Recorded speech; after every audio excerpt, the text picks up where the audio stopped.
पहुंची थी, उसने मुझे स्टॉप कर दिया। उसने मुझे बोला कि don't give me this learned answer, I don't want this learned answer. पूरा जो कॉन्फिडेंस था वो फुल डाउन। लुक मुझे दिया ना, मैं उससे समझ गई कि मैंने कुछ तो गलत किया है, यहाँ पे कुछ गलत किया है, क्योंकि मैंने कुछ ज़्यादा ही अपना वीज़ा जो है मिलने के चक्कर में मैंने कुछ गलत किया। उनकी वॉइस क्लियर नहीं होती है, नहीं होती है क्लियर। मैंने बहुत बड़ी गलती करी, क्योंकि एक तो मेरा जो शर्ट था वो भी ऑफिशियल हो गया था, एंड जो मैंने पैंट पहनी थी वो भी ऑफिशियल हो गई। तो इसकी वजह से उसमें एटलीस्ट एक को देंगे ही, मतलब ऐसा नहीं है कि पांचों को ही रिजेक्ट कर दे, नहीं देते हैं। मेरे अंदर की ओ गॉड थैंक यू, लाइक कि मुझे यही काउंटर मिला, क्योंकि जस्ट ओपन हुआ है तो ज़्यादा चांसेस होंगे। 4-5 लोग लगते हैं, जब भी इंटरव्यू देना होता है तो पीछे 4-5 लोग लगते हैं। तो I was the last one, जो 4 का ग्रुप था, 4 लोग थे। There were 2 boys and the other girl, and then last was me, V4। So जो 2 बॉयज थे उन दोनों का रिजेक्ट हो गया। अच्छा, और उनका रिजेक्ट हुआ तो चलो ठीक है। थोड़ा दुख भी था, बट सच्ची में थोड़ा खुशी भी थी थोड़ी सी, कि ओके इनका रिजेक्ट हुआ है तो हो सकता है कि मेरे मिलने के चांसेस हो सकते हैं, क्योंकि जनरली क्या होता है ना, यही पैटर्न होता है। मैंने देखा था एक काउंटर में ये पैटर्न हो रहा था कि एक्सेप्ट रिजेक्ट, लिटरली ये हुआ, देखा था मैंने वो काउंटर में। तो वहाँ पे नहीं चाहती थी मैं रिस्क को। So okay, I was little bit happy कि ठीक है, मेरे यहाँ पे अभी मेरे 60-70% हो गए ज़्यादा एक्सेप्ट होने के। अब मेरे आगे एक गर्ल थी, तो she was dressed like a village type, okay, normal kurti, I think चप्पल में थी वो, एंड उसके हेयर बीट्स थे। So very normal, very village girl type.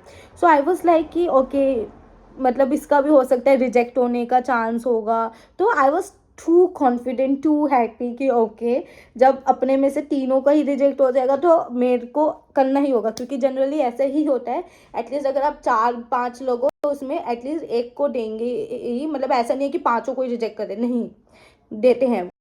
तो I was confident, I was happy कि ओके मुझे अब इंटरव्यू, मतलब मेरा पास हो जाएगा। But suddenly what I so is कि वो गर्ल का वीज़ा एक्सेप्ट हो जाता है, उसको वीज़ा मिल जाता है। अब मेरा पूरा जो कॉन्फिडेंस था वो फुल डाउन। जिस हिसाब से कॉन्फिडेंस ऊपर उठा ना, उसी हिसाब से confidence down. And I am like shit यार, क्या करूँ मैं, अब क्या होगा। फाइन, जो हुआ पहले डॉक्यूमेंट्स वगैरह किए, बिकॉज उस टाइम पे उनका ना, सच्ची बताऊँ, उनकी वॉइस क्लियर नहीं होती है, नहीं होती है क्लियर। सो ओके, मैंने अपने डॉक्यूमेंट्स दिए। तो उन्होंने ना कुछ मेरे कॉलेज से रिलेटेड पूछा था। आई डोंट नो उन्होंने क्या पूछा था। मैंने ना उनको काउंटर भी नहीं किया कि please can you repeat it, नहीं। मैंने देखा कॉलेज, तो मेरा एक प्लस पॉइंट है कि मैंने दिल्ली यूनिवर्सिटी से अंडर ग्रेड किया, तो मैंने बोल दिया। अब मुझे नहीं पता कि उन्होंने क्या पूछा, कि आप कब ग्रेजुएट हुए, क्या आपकी CGPA थी, क्या था, मैंने कुछ नहीं। जैसे ही मैंने सुना कॉलेज, मैंने जस्ट बोल दिया Delhi university, because I know it's a plus point. तो मुझे दिया ना, मैं उससे समझ गई कि मैंने कुछ तो गलत किया है, यहाँ पे कुछ गलत किया है, क्योंकि मैंने कुछ ज़्यादा ही अपना वीज़ा जो है मिलने के चक्कर में मैंने कुछ गलत किया, मैंने कुछ ज़्यादा ही कर दिया लग रहा है। तो मुझे आई स्टिल डोंट नो कि क्या ही क्वेश्चन था, बस मैंने सुना यूनिवर्सिटी या कॉलेज, मैंने जस्ट दिल्ली यूनिवर्सिटी बोल दिया। सो उसके बाद उन्होंने नेक्स्ट क्वेश्चन पूछा, why this MBA business analytics. So मैं आंसर देने ही लगी थी। आई थिंक मैंने 5 वर्ड्स बोले थे गिनती के, that MBA business analytic is करके तक मैं कुछ पहुंची थी। उसने मुझे स्टॉप कर दिया। उसने मुझे बोला कि don't give me this learned answer, I don't want this learned answer. I was like okay, ठीक है। सो मैं फिर से देने लगी आंसर कि okay, business analytic is a combination of this. जैसे मैं कॉम्बिनेशन तक पहुंची, उसने फिर से मुझे रोक दिया। उसने बोला no, I don't want this answer. Now अब 2 बार मैं आंसर दिया, मुझे दोनों बार यही बोला, I don't want this answer, I don't want this answer. So मैंने फिर बोला okay, can you repeat the question again. उसने रिपीट किया, क्वेश्चन वही था सेम कि वाई बिजनेस एनालिटिक्स। मैंने फिर से बोला कि आई थॉट कि कहीं मुझे सुनने में कुछ गलती ना हुई हो। मैंने बोला okay can you again repeat the question. She again repeated the question. उसके बाद उसने फिर तीसरी बार फिर से उसने बोला कि you did this how your undergrad, कि आपने जो अंडर ग्रेड में किया है how it aligns with your this जो आप MBA करना चाहते हो, मतलब कैसे वो सपोर्ट करता है, how your under grade supports your masters. उसके बाद मैंने सिंपल बोला कि उसके बाद मैंने नॉर्मल उनको समझाने के हिसाब से करा कि I did my undergrad in this and जो बिजनेस एनालिटिक्स है it's a combination of business as well as analytics. So मैं आंसर देने लगी तो दैट्स इट। उसके बाद उसने बोला okay you are done, you can go. I said okay. तो not you can go but उसने ना जैसे उसने ये पासपोर्ट उठाया एंड उन्होंने अपने इस साइड रख दिया। तो इस साइड इनका ट्रे सिस्टम होता है। उन्होंने मेरा पासपोर्ट इस हाथ से उठा के, मुझे लगा अब ये देने लगी पासपोर्ट। तो इसने इस हाथ से पासपोर्ट ऐसे उठा के आई डोंट नो अब ये मुझे दे रही है वापस। मैंने कहा शिट यार क्या कर दिया मैंने, बट मैं आंसर बोली जा रही हूँ। सो उसने इस हाथ से उठा के इस हाथ पे रख के फिर ट्रे में रख दिया and I was so happy so happy. उसके बाद भी मुझे भरोसा नहीं हुआ। सो आई आस्क्ड हर कि okay will I get slip to confirm that okay visa हो गया कि no no you can go. And I was so happy. मतलब लास्ट में मैंने बोला thank you thank you thank you.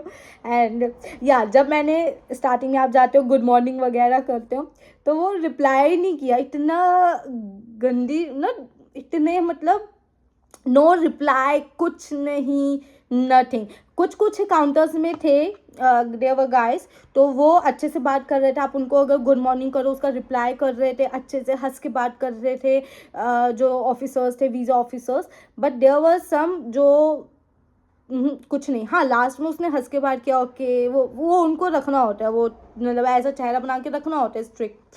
So that was all my this visa experience पड़ेगा। Alright so अब आते हैं ड्रेसिंग के बारे में। सो आई थिंक मैंने जो ड्रेस पहनी थी उसकी पिक अगर होगी तो आई थिंक मेरी मम्मी के ही फ़ोन में होगी तो मुझे उनसे लेनी पड़ेगी। बट या मैं ट्राई करूँगी कि मैं इधर पोस्ट करूँ जो भी मैंने पहना था। बट मेरा जो क्लोथिंग था वो बहुत ज़्यादा एक्सट्रीम था। यस मुझे जब मैं पहन के वहाँ गई ना तो मैंने रियलाइज़ किया कि मेरा जो लुक था वो स्टूडेंट लुक ना होके कुछ ऐसा था जैसे कि like I am for regarding H1B visa और समथिंग।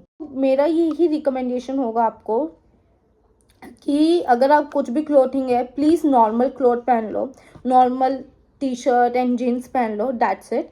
मैंने बहुत बड़ी गलती करी क्योंकि एक तो मेरा जो शर्ट था वो भी ऑफिशियल हो गया था एंड जो मैंने पैंट पहनी थी वो भी ऑफिशियल हो। दूसरी बार मैं यही बोलूँगी कि जो मेरा इंटरव्यू था जैसे मैंने बोला इट्स 45 सेकेंड चला क्योंकि उन्होंने 2-3 बार तो यही बोल दिया कि I don't want this answer, I don't want learn answer. So आखिरी में मैंने आंसर दिया, शी वॉज सेटिस्फाइड। उसमें भी उन्होंने बस एक लाइन सुनी एंड देन उनको लगा, उन्होंने मुझसे, मैंने बोला कि I think I am gonna learn some skills from this course. तो उन्होंने बोला विच स्किल्स। तो मैंने 1-2 स्किल्स बोल दिया था कि मैं डिस्क्रिप्टिव एनालिसिस सीख पाऊँगी, प्रिडिक्टिव एनालिसिस सीख पाऊँगी। तो I just said this word descriptive analysis, predictive analysis and then she said okay it's done. तो उनका मेन जो था वो यही था मेरा कॉन्फिडेंस चेक करने का, ठीक है, बिकॉज उन्होंने शुरू में ही बोल दिया that I don't want this learn answer, I don't want this learn answer. मुझे एक टाइम पे ना मैं सच्ची बोलूँ एक टाइम पे आपको ऐसे ही लगेगा कि नहीं मेरा वीज़ा रिजेक्ट हुआ, मैंने गलत कर दिया सब कुछ। मुझे क्यों पहले जब कॉलेज की बात करी तो मेरा गलत हुआ, दूसरी बार उन्होंने मुझे बोला I don't want learn answer, I don't want learn answer, वहाँ मेरा इंप्रेशन ख़राब हुआ। तीसरी बार मैंने उनसे 2-3 बार क्वेश्चन रिपीट करने के लिए बोला तो मुझे लगा कि मैंने बहुत ज़्यादा ह्यूज ब्लंडर कर दिया है अपने इंटरव्यू में एंड अब मेरा रिजेक्ट होगा। एक पॉइंट में मुझे यही लग गया था बट यू नेवर नो। सो मैं यही बोलूँगी कि हाँ लक भी कहीं ना कहीं काम करता है आपका, कहीं ना कहीं 1% लक होता है, 99% आपका हार्ड वर्क होगा, आपका सब कुछ होगा, 1% luck always play a role in this interview. So yes, फिर तो जब आपका वीज़ा मिल जाए तो फिर बाहर आने की खुशी ही अलग होती है। सो आई होप कि आप लोगों को भी वीज़ा मिले, और जिनको नहीं मिला उनको please try next time, because I know a lot of people जिनके फर्स्ट टाइम पे रिजेक्ट हुए हैं बट उनके सेकंड टाइम पे एक्सेप्ट हुए हैं। तो ऐसा नहीं है कि जिनके फर्स्ट टाइम रिजेक्ट हो जाए, जो सेकंड टाइम वाले होते हैं उनके लेस चांसेस होते हैं वीज़ा मिलने के, ऐसा नहीं है। तो yes, I hope you all the best. Do like my video, subscribe my channel, and please comment कि किन किन के वीज़ास हो चुके हैं एंड कौन कौन आ रहे हैं यहाँ USA एंड स्पेशली UMassD। या तब तक के लिए keep watching my videos. Bye bye, मिलते हैं नेक्स्ट वीडियो में।